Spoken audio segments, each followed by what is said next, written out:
Bonjour à tous, c'est Keiji. J'espère que vous allez bien. Aujourd'hui, on va continuer une planche que j'avais commencé, enfin sur laquelle j'étais en cours lorsqu'on s'était vu la dernière fois. Notamment celle-ci où la dernière case ne me satisfaisait pas beaucoup.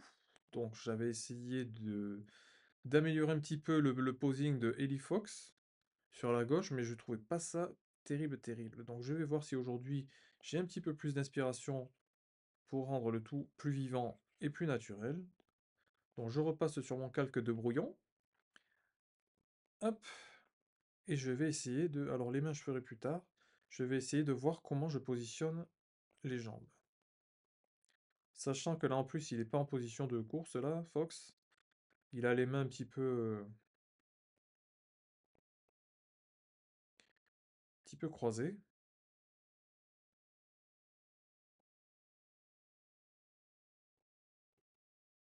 Voilà, bah là il a un bien trop large. On va le faire maigrir un petit peu, hein, vu que ça fait quelques semaines qu'il est en cavale avec ses copains. Hop,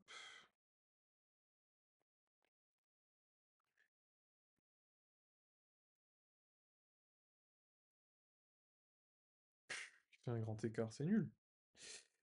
Donc, je ne suis pas satisfait. Je pense que c'est carrément le buste qui m'empêche de créer une bonne position pour le bas. Alors, puisque je n'arrive pas à m'y faire, je vais faire personnage bâton. Hop,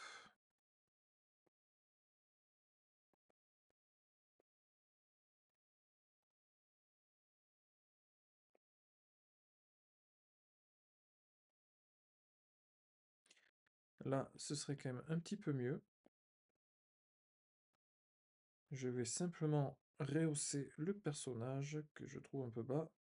Bon, il va falloir régler ce problème de la bulle qui lui passe en plein devant le visage. Je ferai sûrement passer la bulle derrière.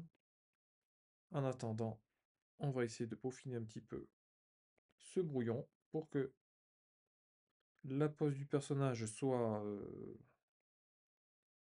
quand même sympathique. Ce serait dommage d'avoir des pages vraiment cool, avec un beau dynamisme et de la belle anatomie, et ensuite de tomber sur une page où bah, le personnage est pas super bien dessiné, avec une position un peu bizarre. Par contre, je sais pas pourquoi j'ai fait les mains comme ça. Qu'est-ce qui... Qu'est-ce qui fait qu'il aurait les mains comme ça? Déjà, là, c'est pas possible. Ce serait plutôt la main gauche qui serait en avant. Et là, au pire...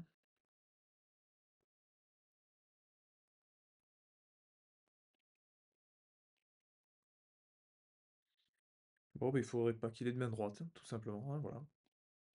On va lui amputer un petit peu de bras, parce qu'on sait pas où le mettre. Donc là, c'est pas trop mal. C'est plus dynamique que tout à l'heure, en tout cas. Alors, est-ce que ce bras, il faudrait qu'il soit derrière?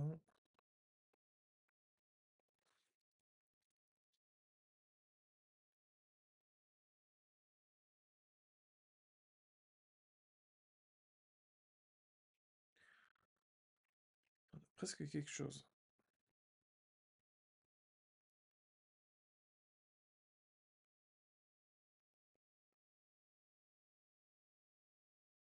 On dirait qu'il fait une petite danse.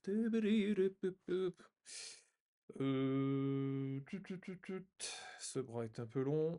Je suis pas tout à fait d'accord. Alors c'est peut-être qu'il faudrait que je reprenne carrément l'épaulette, là. C'est peut-être elle qui me bloque pour la pose du personnage. Donc on va repartir sur quelque chose de plus vierge ici. Voilà. Vous voyez, le problème c'est que quand on commence à ancrer, qu'on est fatigué, qu'on réfléchit pas trop, et qu'on finit pas ses dessins, après on est bloqué et on est obligé de tout refaire. Donc si vous voulez pas perdre de temps, essayez déjà de faire un brouillon complet et propre, avec une pose qui vous satisfasse, et ensuite, dans un second temps, vous commencez à ancrer. Ça vous évitera de perdre du temps, comme là.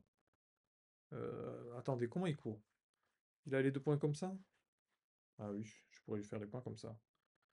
Donc, ce point un petit peu en arrière.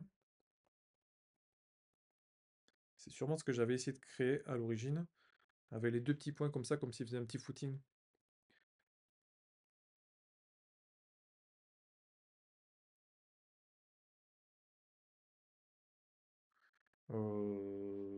Ouais, ça pourrait le faire, ça pourrait le faire. On va effacer cette bulle-là qui me gêne. Donc là, je sais pas du tout où je vais la faire passer.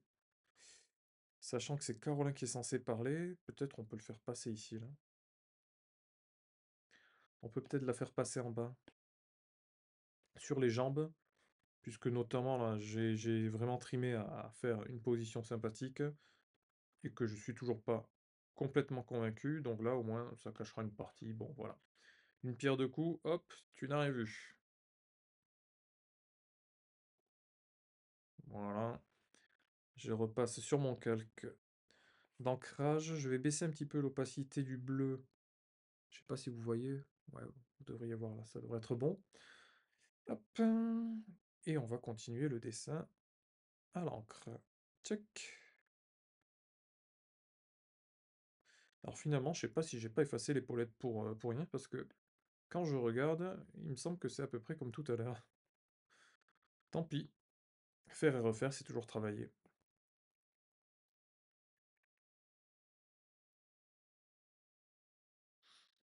Hop. Donc là, ce bras, il est pas super.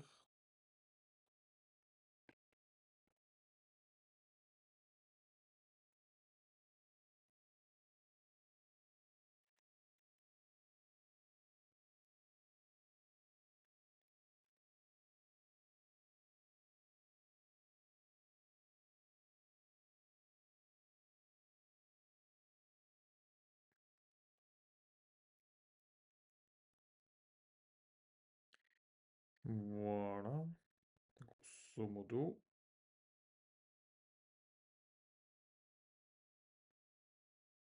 Hop.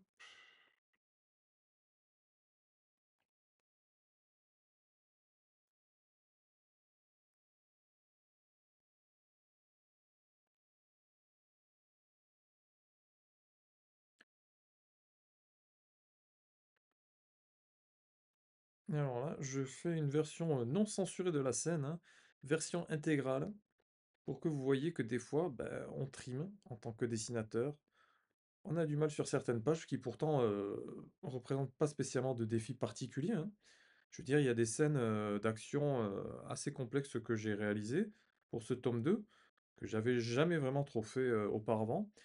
Et je m'en suis plutôt bien débrouillé, plutôt bien sorti, je me suis plutôt bien débrouillé, ouais. Et, heu, et pourtant, c'était pas gagné d'avance, mais je sais pas, comme c'était quelque chose de nouveau, j'avais une certaine motivation, une certaine, voilà, je m'étais mis un défi, je m'étais dit: «Ouais, il faut faire une super scène d'action, des super poses, avec un angle, un grand angle, telle prise de vue» et cetera. Alors que là, c'est vraiment un truc lambda qui est censé pas poser de problème et finalement, c'est là où je bute.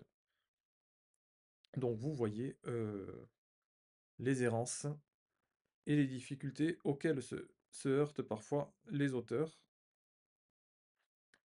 Alors certains vous le diront pas et vous diront: «Oui, j'ai fait cette page». Ah oui, j'ai mis 1 heure, hein, j'ai mis 2 heures, j'ai mis 3 heures, hein. Mais bon, voilà. Peut-être sur certaines pages, quand on est très motivé, on arrive à avancer, mais sur d'autres, vraiment, on va passer du temps et du temps et du temps, et sans obtenir en plus un résultat qui nous convienne à la fin, hein. Donc là, c'est tout à fait le cas. Pour ma part, je trouve que la page manque un peu de dynamisme. Le posing est pas foufou, mais le problème, c'est que j'ai cette page depuis tellement de temps qu'il faut qu'au bout d'un moment, je m'en débarrasse.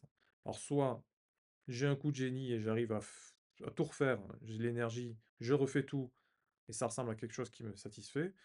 Soit j'essaie d'avancer comme je suis en train de faire là. Ça ressemble pas exactement à ce à quoi j'avais pensé, mais au moins, beh, j'en avance et je continue. Parce que sinon là, ça me bloque. C'est le début d'une séquence d'une dizaine de pages, donc si je commence à bloquer sur ça là, après je vais pas avancer sur le reste. Alors ce que je me dis, c'est que la suite de la séquence sera plus intéressante, il y aura un petit peu plus d'action, un petit peu plus de dynamisme. Là, c'est juste vraiment du blabla, qui fait introduction à la scène, en fait. C'est une conversation qui a été coupée par une autre séquence.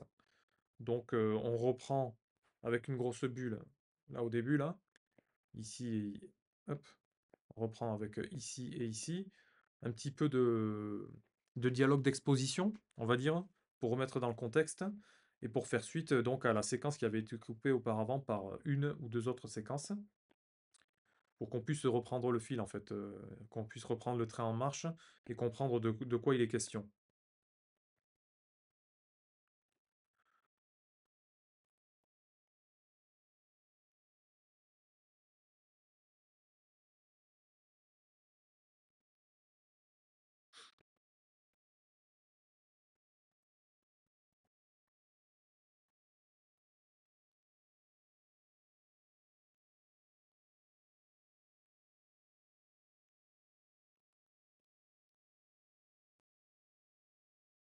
J'espère que le son est assez convenable, je suis un petit peu loin de mon micro. Pour les premières vidéos, j'ai trouvé que c'était correct, sans plus, on va dire. Comparé à d'autres vidéos YouTube, bah, forcément, il faut un petit peu pousser le volume, mais ça reste intelligible. Je pense que c'est le principal de toute façon, si vous restez avec moi quelques minutes. La première vidéo, elle était assez longue, hein, elle faisait 55 minutes. Si vous restez avec moi quelques minutes, voilà, vous pouvez monter le volume un petit peu avant de repartir, écouter une autre vidéo ou un autre youtubeur ou quoi que ce soit. Si jamais vraiment ça posait problème, vous le dites dans les commentaires et je m'efforcerai de faire un effort de, remasteriser, enfin masteriser maximiser le son en fait, juste avant, l'édition et l'apparition sur YouTube. Comme ça permettra, d'avoir un son un peu plus au niveau de ce que se fait sur YouTube, par exemple, notamment les publicités, hein, quand il y en a une qui apparaît, boum, ça vous pète les tympans. Alors que moi, c'est très doux, très, très doux.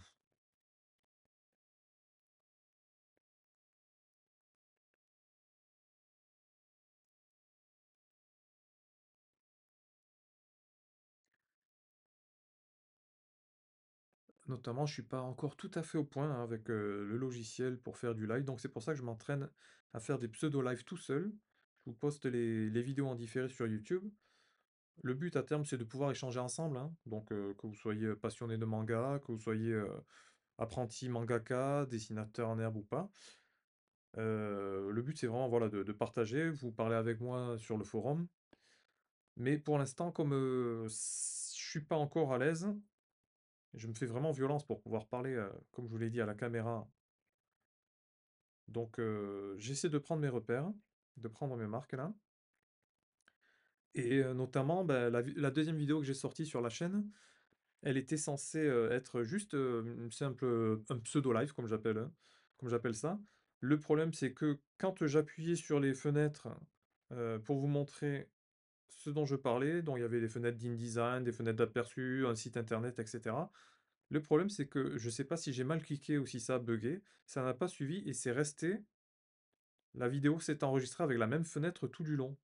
Donc du coup, j'étais censé vous montrer des choses en temps réel et elles ne sont pas apparues. Donc après, j'ai dû faire une sorte de mini montage pour m'éviter de refaire, une vidéo en entier, de me réenregistrer et cetera. J'ai fait du collage, donc ça donne ce que ça donne. Je m'excuse si c'est pas optimal, mais encore une fois, j'essaie de faire au mieux avec le peu de temps que j'ai et tout en mettant le moins d'efforts possible. Alors c'est pas du je m'en foutisme, hein, c'est juste que, comme je vous disais, je n'ai pas beaucoup de temps à allouer déjà à ma passion du manga, passion qui se professionnalise, hein, d'ailleurs, mais si en plus je me remets donc, à faire du montage vidéo et cetera, bref, j'en avais fait un petit peu en 2014. J'avais fait quelques vidéos YouTube et tout ça, je voulais lancer une chaîne, donc j'avais préparé une dizaine, quinzaine de vidéos pour alimenter la chaîne pendant quelques temps. Le problème, c'est que c'est super chronophage, quoi. Je mettais 15 jours à faire, le tournage, le montage, et l'écriture, bien sûr. Donc, là, je peux pas me permettre de passer 15 jours en plus du dessin, de mon boulot, de ma vie de famille, et cetera, pour vous pondre des vidéos, nickel, tip top aux petits oignons, hein. Après, si je pouvais, je le ferais avec plaisir, puisque c'était ma formation, c'est ce que je faisais quand j'étais plus jeune. Mais là, pour l'instant, bon, voilà, je me suis dit, on va partager des moments manga ensemble, des moments dessin ensemble. On va rester simple, on va rester humble. Tant pis si mon côté perfectionniste en prend un coup. Il faut que je m'y fasse à cette idée, que de nombreux youtubeurs font ça d'une façon tout à fait décontractée, avec sans perplexe, hein, je veux dire, sans perplexe, non, c'est pas sans perplexe, ça y est, je trouve plus les mots. Aïe aïe aïe. Si, c'est ça, sans perplexe? Non, attends. Oh, j'ai les mots en anglais dans la tête et j'arrive plus à trouver les mots en français. Sans.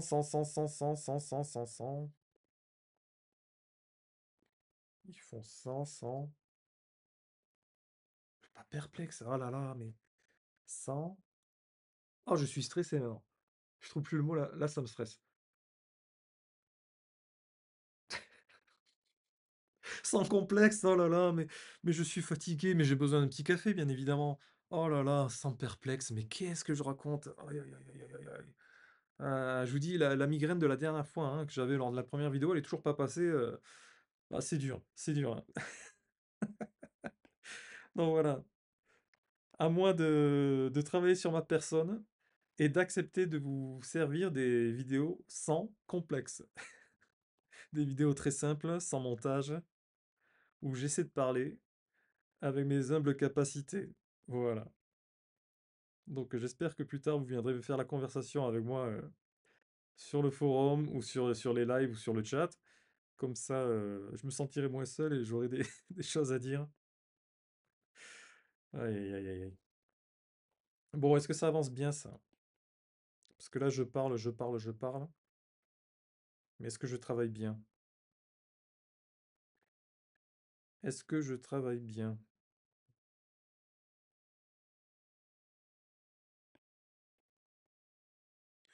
Bon, là, vous voyez, je vous cache rien, hein. Je travaille sur une page qui peut-être bougera à l'avenir.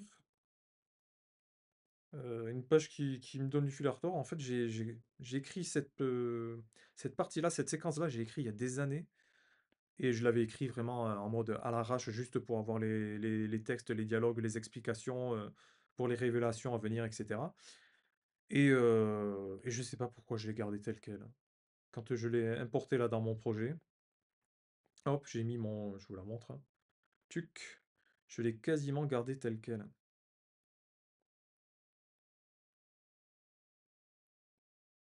Vous voyez? Ouais, il y avait tout le texte qui était vraiment regroupé de ce côté-là, avec un petit peu ici, pas beaucoup. Mais voilà, je j'ai pas retravaillé du tout la composition. Là, je suis vraiment resté en mode fatigue. En mode fatigue.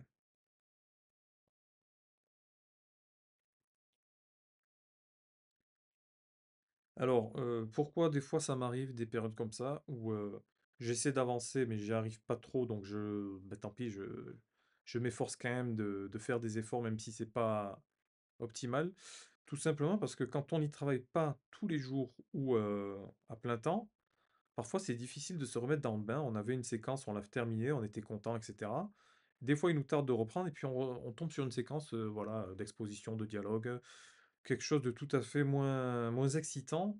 Et du coup, on bute, on n'arrive pas à avancer, on reste dessus et on trime. Et là, c'est ce qui se passe sur cette séquence. Ça fait des mois que je la laisse de côté. J'ai continué le reste. J'ai fait certaines séquences du milieu du manga, voire des planches de la fin du manga. Et celle-ci qui est quasiment au début du tome 2 de Fox in Time, donc bah, j'ai pas touché. Et j'ai du mal à avancer dessus. Donc là, je me fais vraiment violence. Donc c'est double violence, je vais avoir un mal de crâne à la fin de la journée. Double violence parce que je m'enregistre en live, j'essaie de vous parler, et en même temps, j'essaie de dessiner une planche qui me prend le chou, et je déteste les choux. Bah, à part le brocoli, mais je sais pas si c'est vraiment chou. Enfin, c'est pas le thème.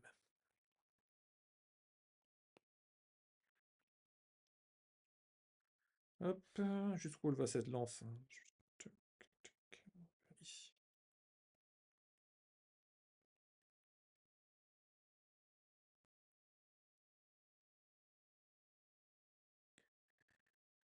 Alors, je suis enfin, vraiment excité pour la suite du tome 2. Je trouve qu'il y a vraiment de bonnes idées, bons, hop, des bonnes séquences. Je pense que ce sera encore mieux que le tome 1. Bon, bien sûr, parce que je prends un petit peu de la bouteille à force. Ce sera mon troisième manga. Quand j'en serai à mon dixième, bah, je serai encore meilleur, je pense, hein. Euh, Sauf si, si je me repose sur mes acquis et que je tombe que sur des pages comme celle-ci qui me donnent du fil à retordre et dont j'ai même pas envie de, même pas envie de dessiner. Sinon, ouais, voilà. Donc il y a des séquences vraiment qui, moi, m'ont fait triper quand je les ai écrites, quand je les ai dessinées aussi. Il y a des personnages, de nouveaux personnages, vraiment sympathiques aussi. Il va y avoir donc là, on rentre vraiment dans le vif du sujet, hein. Il y a du voyage temporel dans ce tome-là. Et ça va faire un petit peu à la Retour vers le futur. On va tomber sur la famille dans le passé, etc. Et, euh, et donc, ça donne lieu à des situations un petit peu cocasses, ou alors carrément, on se pose des questions. On se dit, ah, mais attends, mais si lui, il est là, en telle date, comment ça se fait? Qu'est-ce qui s'est passé? Pourquoi? Voilà. Donc, il y a plein de petites pistes comme ça qui vont vous donner matière à réflexion. Je ne réponds pas à toutes les pistes de suite, ce serait trop facile. Mais pour la suite, il y a plein de questions en suspens que je devrais régler dans le tome 3. Est-ce que c'est pas un petit peu mieux là? C'est plus dynamique. Oh, regardez, oh, c'est magnifique. C'est magnifique. Bon, le trait un petit peu gras, un petit peu gras, notamment, ouais, on avait dit sur les jambes de Kate là. Donc ça, il va falloir reprendre un petit peu. Hop, que ce soit plus fin, qu'elle reste féminine et pas, qu'on n'ait pas l'impression qu'elle est dessinée à la machette, quoi.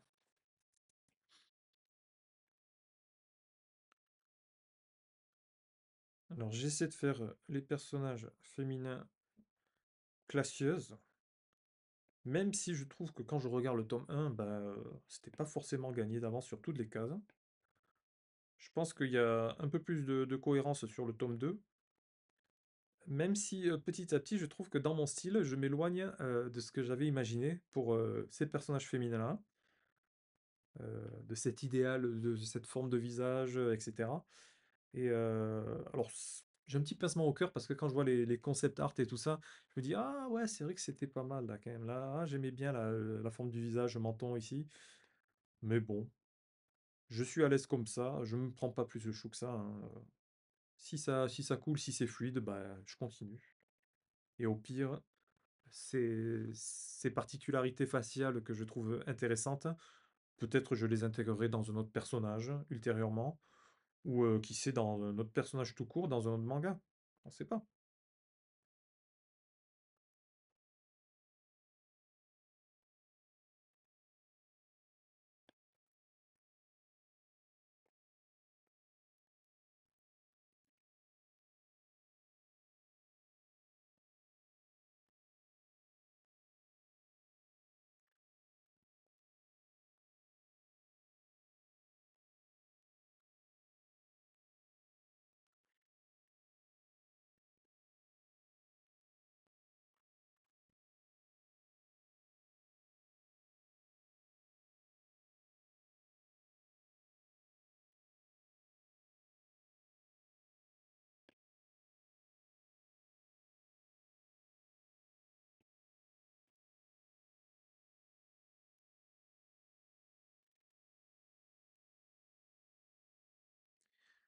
Donc pour les lecteurs qui attendent assidûment et impatiemment le tome 2 de Fox in Time, je pensais que c'était gagné, hein, parce que je me disais ah ouais, ouais, ouais, là j'ai bien avancé, j'ai avancé le storyboard, là j'ai fait toutes ces séquences-là, les plus dures, celles d'action, donc ça va aller vite.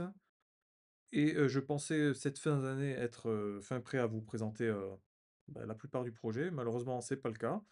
D'autant plus qu'en développant le scénario, j'ai rajouté de nombreuses séquences. Alors j'en ai simplifié beaucoup. Là où je trouve où je m'étais un petit peu égaré à la fin du tome 1, c'est qu'il y avait des séquences explicatives qui n'en finissaient pas avec des longues bulles.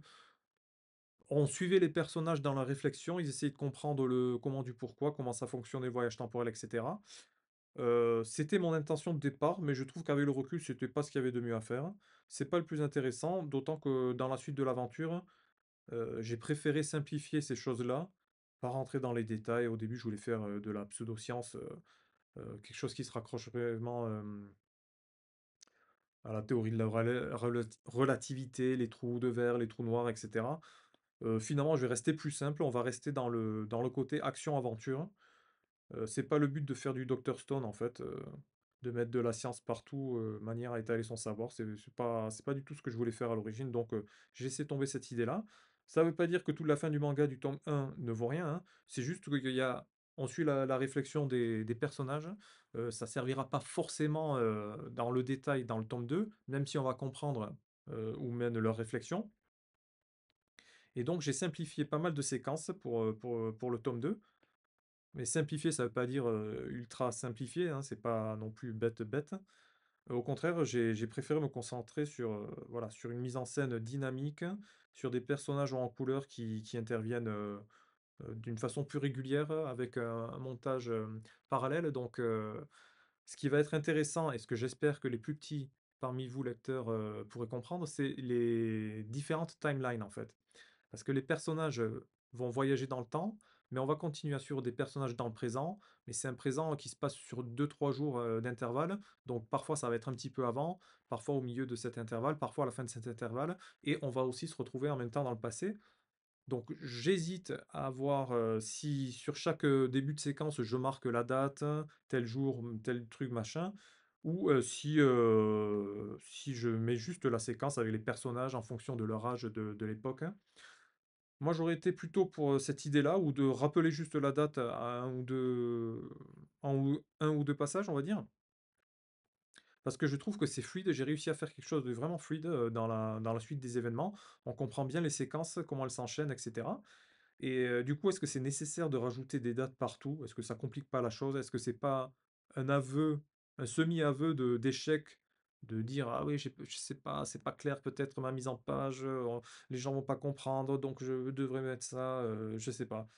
Ça me rappelle un petit peu, vous savez, dans les jeux, d'action-aventure, les jeux vidéo, où, j'ai l'impression quand les développeurs et les game designers sont pas sûrs de leur coup, ils vous mettent: «Ah beh tiens, regarde l'échelle, elle est jaune, c'est là qu'il faut aller, c'est là qu'il faut aller», ou alors hop, une grosse ampoule qui clignote, la suite du niveau est par là. Ne vous trompez pas, c'est par là. Donc c'est un petit peu ce que je me dis, si je fais, des dates partout, chaque début de page, ah oui, alors là, ça se passe en 1308 et là, c'est en 1289. Je me dis: «Bon, peut-être c'est un peu lourd, quoi». Quand j'aurai complètement fini, je pense que je ferai faire des lectures tests à mes enfants. Tant pis, hein, ils seront spoilés, ils n'auront pas le produit fini dans les mains, mais au moins ils me diront s'ils ont tout compris.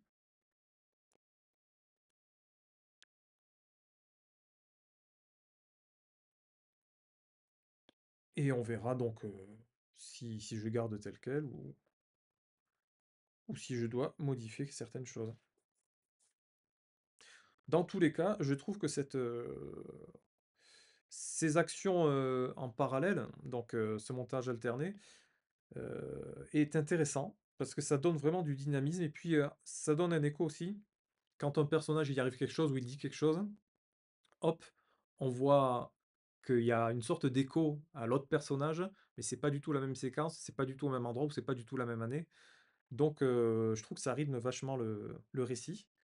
Donc je suis assez content de ça, j'espère que vous apprécierez. Je pense que c'est encore plus clair que dans le premier tome. Mais bon, le premier tome, je vois que de nombreux lecteurs ont vachement apprécié. Je pense qu'ils ont à peu près tout compris, qu'ils aient 8 ans, 10 ans, 14 ans, 30 ou 70. J'ai pas eu de retour, négatif ou de gens qui m'ont dit: «Ah, j'ai rien compris là, qu'est-ce que ça veut dire? Et lui, c'est qui? J'ai pas compris».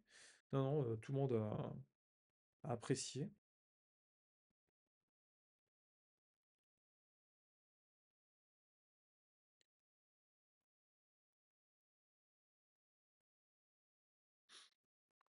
Bon, est-ce que j'ai un ancrage à peu près propre? Ah, mais j'ai oublié la main de Caroline, là. Faudrait pas lui oublier la main, à ce voleur. On ne lui l'a pas encore coupé. Spoiler alerte? Non.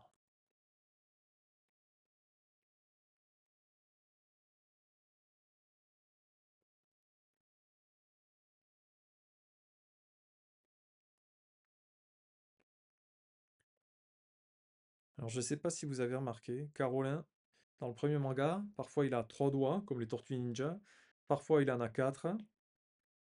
Et en fait, j'ai eu l'idée du comme je m'étais gouré sur les séquences, j'ai eu l'idée de comme c'est un usurpateur, un imposteur, et cetera, heu, il a des gants, en fait. Donc des fois, il se fait passer pour la tortue, il se met 3 doigts, des fois il en a 4. Je pense qu'en fait, il en a 5. Il les cache, mais je pense qu'il en a 5.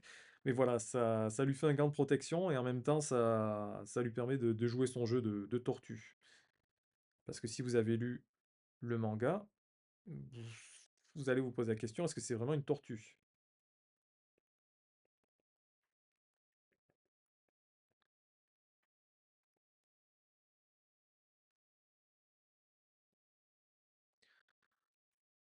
Alors là, je suis pas chez moi, là, je suis au dépôt, là. C'est pour ça que j'ai gardé la petite veste. Je peux vous montrer vite fait. C'est rigolo sans être rigolo, mais derrière moi, vous avez le stock de mangas. Je sais pas si vous voyez quelque chose. Regardez-moi, on dirait des lingots d'or. Regardez-moi ça. Vous voyez? Derrière le rideau. Donc vous venez de voir mes lingots d'or, hein, les mangas stockés juste derrière moi dans mon local. Le problème, c'est que la caméra s'est arrêtée. Ça fait 20 minutes que je parle dans le vide. Au moment où je décide de regarder où c'est qu'on en est, si on est à 40 minutes, 1 heure de programme, je vois, ah, ça n'enregistre plus depuis quasiment 20 minutes. Je suis dégoûté. J'ai dit plein de trucs que je trouve intéressants, mais du coup, maintenant, je me rappelle plus par quoi commencer, quoi. Donc, je disais, ouais, alors, les mangas, c'est sympa de les stocker, mais c'est vite envahissant. Donc, peut-être que pour le tome 2, je vais m'y prendre autrement. Je disais que peut-être je vais travailler avec l'entreprise du mal, c'est-à-dire Amazon. Pourquoi? Parce que j'ai vu, un auteur de manga lors d'une convention qui en avait fait imprimer quelques-uns. Alors c'était le bouquin de sa femme, hein, donc c'était plutôt du roman, mais c'était de la couverture rigide comme, Fox in Time tome 1 et franchement, l'impression, la reliure et la qualité de la couverture, bah, c'était quand même assez bluffant et pourtant c'est des petits tirages, hein. Il peut en tirer 5, il peut en tirer 20, il peut en tirer 100. Donc je me pose la question de: «Est-ce que je vais pas faire ça?» au moins, pour faire une sorte de bêta test. En faire imprimer une vingtaine, une trentaine pour, dans un premier temps, pourquoi pas envoyer à des éditeurs, hein, puisque ça fait un moment que je leur ai rien envoyé. Je leur avais envoyé les toutes premières planches de Fox in Time, donc j'avais pas tout à fait le même niveau, c'était pas aussi fluide, aussi limpide, aussi détaillé. Comme ça, ils pourraient voir, comment dire? Bah, l'évolution de mon coup de crayon, de ma narration et cetera et peut-être que certains pourraient dire: «Ah oui, tiens, bah, on va suivre de près, ton boulot et éventuellement, un prochain projet, tu nous en parles et on voit ce qu'on peut faire». Donc ça pourrait me permettre dans un premier temps de faire ça et puis ça m'éviterait aussi de stocker, bah, voilà 250 000 mangas, là j'ai un local pour l'instant, j'ai un petit studio, ça va, c'est bien, mais après je vais pas stocker ça dans mon garage, quoi. Déjà que j'en ai, j'ai quelques cartons dans mon garage, mais mon garage c'est déjà le bazar. Si je commence à stocker du manga en plus de ça, alors c'est pas humide, hein, mais bon, j'imagine qu'à la longue ils vont s'abîmer, quoi. Parce qu'ils sont juste posés sur une palette, tous ne sont pas dans des cartons. Les Fox in Time, ils sont sous cellophane, mais bon, quand même, je veux dire, les changements de température et tout ça, dans le garage, moyen, moyen. Donc ça pourrait être un test, à voir si c'est viable. une trentaine de tirages, je vois ce que ça donne. Et si vraiment c'est vraiment propre et que la qualité est constante, même si le prix est plus cher quand même, hein, on est sur du, je pense, 7 8 € le tome. Après, je m'en fiche, hein, si je gagne moins, je gagnerai moins, c'est pas grave, hein. Pour l'instant, j'ai un boulot qui me permet de manger. Mais au moins, ça me permettrait, voilà, de pas stocker 10 000 mangas et quand je sais que je vais avoir un festival BD, une convention et cetera, bah, voilà, je prévois le coup et j'en commande 50, j'en commande 100 et je les fais suivre juste pour l'événement et je les vends sur le coup et voilà et si j'ai pas d'événement pendant 2 3 mois, ça m'évite d'avoir du stock qui dort. Parce que là, mine de rien, quand je réfléchis, entre Kikujiro et Fox in Time, si je dis pas de bêtises, ça fait quasiment 9 000 € de manga, hein, d'investissement. Donc les 9 000 €, voilà, là j'ai passé quelques mois, j'étais pas là, j'ai pas pu participer à beaucoup de festivals BD. Voilà, bah, ça fait 9 000 € qui dorment. Donc pour éviter ça, on va essayer de s'organiser autrement. Ou alors, si d'ici là, dans le cas où vraiment je suis très très très optimiste, mais je suis d'un tempérament pessimiste en général, imaginons qu'il y ait beaucoup d'abonnés sur la chaîne, que vous soyez quelques centaines, à me rejoindre donc d'ici quelques temps. D'ici que le tome 2 paraisse, je pourrais lancer une campagne Ulule avec peut-être un petit peu plus de soutien que les premières fois, les précédentes fois. Parce que vraiment, il y a un an, je suis parti de zéro, quoi, de rien. De rien, de rien. Je poste pas sur Internet. J'avais créé un compte Twitter, Facebook, Instagram, vraiment pour la forme, parce qu'il fallait, que j'alimentais pas du tout. Donc j'ai dû me faire violence pour les alimenter lors des campagnes Ulule, mais bon, c'est pas en faisant le truc juste un mois avant la deadline que forcément on va avoir waouh, plein d'amis qui te suivent, de followers, de fans, de ce que tu veux. Donc voilà, là peut-être ça me laissera un petit peu plus de temps à développer une petite communauté de passionnés manga, de personnes qui apprécient suivre mon travail, ou qui aiment bien juste entendre quelqu'un papoter. D'ailleurs, je vous ai mis un petit sondage hein, sur l'onglet communauté dans YouTube là. N'hésitez pas à répondre au sondage, ça me donnera un petit peu des idées, des pistes à suivre pour les prochains contenus.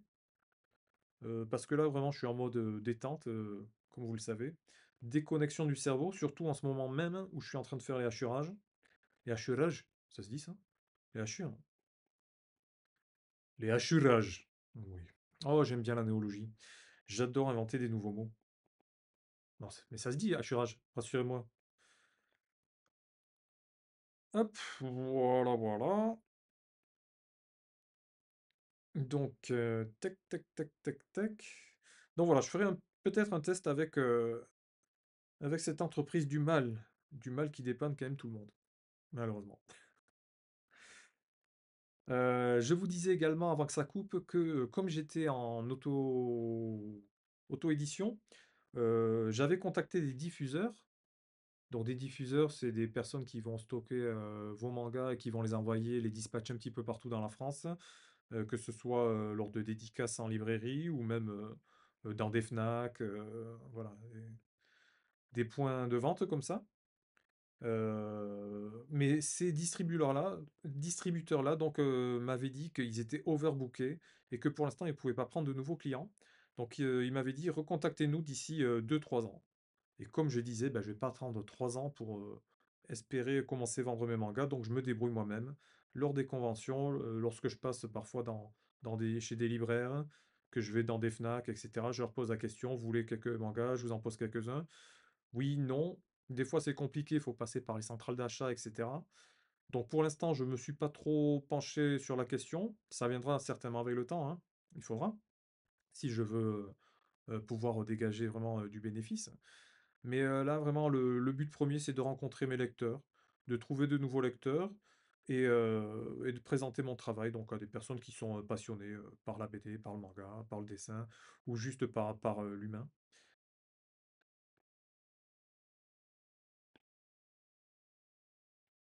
Donc, hop. Ah ouais, je me suis aperçu que je disais donc tout le temps, tout le temps. Quand j'ai repris la deuxième vidéo là, pseudo live qui avait foiré, que j'étais obligé de reprendre certains dialogues, refaire des images par-dessus, bah, j'ai coupé parce que j'étais là donc. Je sais pas si je faisais du banjo mais c'était affreux. C'était affreux. Je sais pas si vous aussi vous avez des tocs comme ça là quand vous êtes un petit peu sous le coup du stress, de la pression ou que les gens vous parlent. Est-ce que vous avez des «Eh bien, ah, oui, alors, je ne savais pas que j'avais le don du donc» et du coup, ça me fait un peu peur. Donc je vais essayer de me concentrer, alors sur le dessin bien sûr, mais sur le fait de ne pas dire donc à chaque début de phrase. C'est très compliqué. Donc, ah, là, c'est à la fin de la phrase. Donc là, j'ai le droit.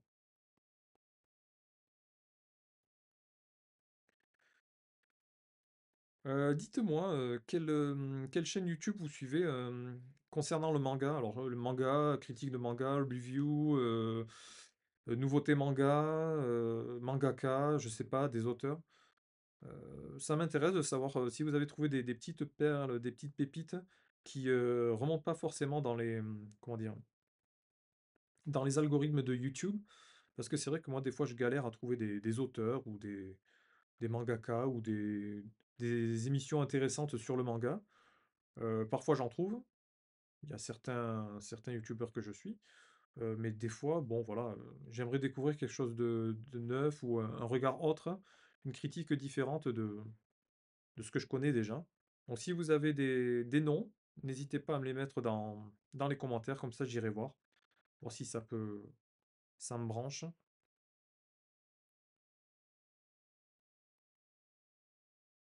Ou même vous, si vous avez une chaîne manga, ou une chaîne de dessin, vous faites des speed drawing, de la peinture, ou toute autre forme d'art.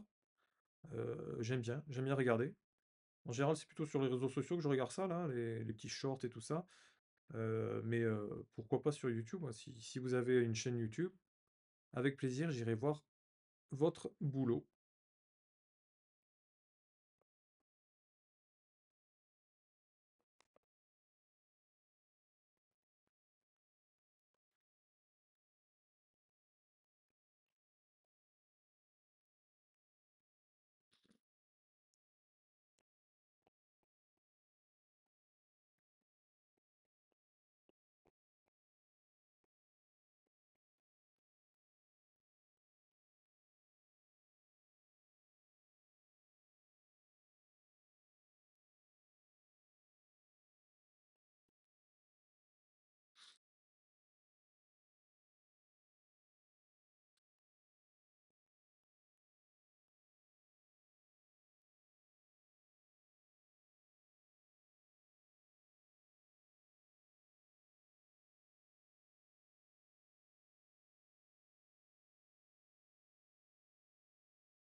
Vous voulez que je vous raconte ma life? Ah ouais, bah super, alors. Je vais vous raconter ma life. Donc, il y a 2 semaines, j'étais au festival Croctabule. J'ai revu l'auteur Just Louis, très sympathique, qui m'a beaucoup fait rire. C'est un mec vraiment marrant, adorable. Et j'ai vu aussi l'autrice, l'autationnateuse, Cynthia Leman, ne pas dire Leman. Cynthia Leman, qui travaille sur la série Wakfu chez Ankama, très sympathique aussi. On a bien rigolé, on a parlé boulot, on a parlé autre chose. Je vous recommande d'aller découvrir leur univers, leurs dessins, leurs illustrations. Donc Just Louis, hein, c'est celui qui fait Red Flower, donc un manga africain. Non, je ne suis pas affilié, je fais pas de pub spécialement pour eux, mais c'est juste que comme j'ai passé un bon moment, voilà, je vous en fais part. Des gens très sympathiques. et très talentueux. Et ça fait toujours plaisir et c'est même, comment dire?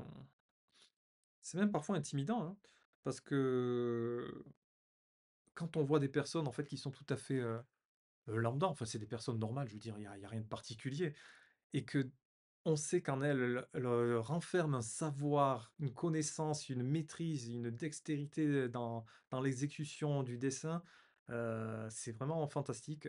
Moi, j'aime bien ça, en tout cas, quand je vois que je rencontre des auteurs et ça me motive, drôlement. Je sais pas si c'est comme vous quand vous regardez votre, Mangatech, vous regardez tous les livres et tout ça, tout bien aligné, tout bien rangé. Vous en attrapez un, vous regardez, vous dites: «Waouh, là, il y a 300 pages de pur beau dessin et là, c'est une histoire super et là, mince, ce mangaka, il a fait 40 tomes d'affilée, c'est un truc de fou» et quand vous regardez tout ça, vous dites: «Waouh, c'est une bibliothèque pleine de savoir, pleine d'expérience, plein de magie, de création, de créativité, de génie». Et du coup, de rencontrer, voilà, Cynthia et Louis, c'est le même sentiment que j'ai ressenti. J'ai trouvé ça vraiment sympathique, hein, de discuter avec eux. Ils étaient très, très rigolos, très drôles, hein. On a passé des bons moments et après voilà, j'ai beaucoup d'admiration, pour leur travail et pour, voilà, pour tout ce qu'ils font. Alors, ah bah, il est l'heure. C'est quelle heure? Ouah, mais c'est 9h40. Les amis, je dois vous laisser. Je me suis laissé emporter par le temps. Je dois ouvrir, la boutique, je vais me faire défoncer. Allez, salut, bonne journée à vous, à bientôt.